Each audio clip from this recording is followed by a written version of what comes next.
Marković, izvolite, 57. sjednica. Hvala predsjedniče, poštovani gradonačelniče, članovi vlade, prisutni mediji, gosti, prvo se da vas pozdravim. Ovako, moje poslaničko pitanje je glasno: na osnovu kojih kriterijuma i na osnovu koje odluke, koje struke, koga mišljenja se odlučilo da služba hitne pomoći se gradi u krugu bolnice u Brčkom? Sad, ja sam dobio odgovor, djelomično sam zadovoljan, djelomično nisam. Zašto bi volio da se gradonačelnik, vlada, da se očituju povodom ovoga? Zašto? Mi svi, ja jesam ljekar, poslanik sam, ali ja prvenstveno pratim kad je u pitanju zdravstvo struku. Sve je jasno definisano.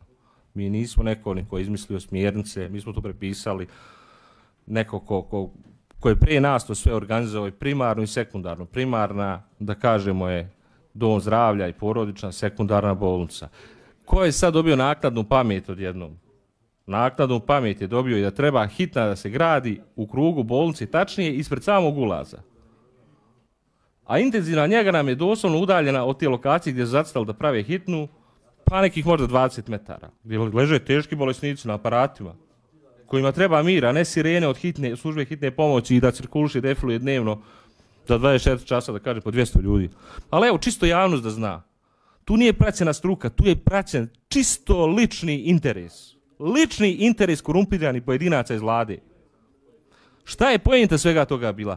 Poenta je bila da se proda zemljište koje se nalazi do zgrade privatne, koja se nalazi ispred bolnice. Da vlada otkupi ponovo to zemljište koje je 2-3 puta već prodavala. Da se pojedinci ponovo namire. Da pojedinci koji su nekad drmali zdravstvenim sistemom, bili šefovi odeljenja u vladi, koji su napravili sad u krugu bolnice, tačnije kod, evo čisto javnost da zna, tačnije kod parkinga novog, kuću i poslovni prostor i zamisli tu da instaliraju apoteku. Zbog njihovog sitnog interesa, stvar nije ni sitan toliko, zbog njihovog sitnog interesa su bili spremni da ugroze budžet, da ugroze živote stanovništva i da kažem da se baci 2-3 miliona maraka u tu zgradu koja bi se pokazala vremenski da nije efikasna i da nije za to. Ja sam tad kontaktirao određene članove vlade i direktora fonda i gradonačelnik, ja sam rekao, to su kriminalne radnje, ja ću javnost o ovome obavijestiti i mislim da sam dijelom uspio, jer su povukli trenutno ručnu. Ali vjerujem da nisu i dalje odustali i da će i dalje da idu u tom pravcu, da bi se prodalo zemljište, da bi se oformila ta apoteka, u prijevodu pojedinci, da bi stavili novac u svoje privatne džepove. Ovo nije struka. Struka nije praćena, struka nije gledana. Nijedan ljekar koji je završio osnovne studije zna da službi hitne pomoći nije mjesto u krugu bolnice. Gospodo, moramo se uzbiljiti. Pacijent, život običnog čovjeka mora biti na prvom mjestu. Hvala.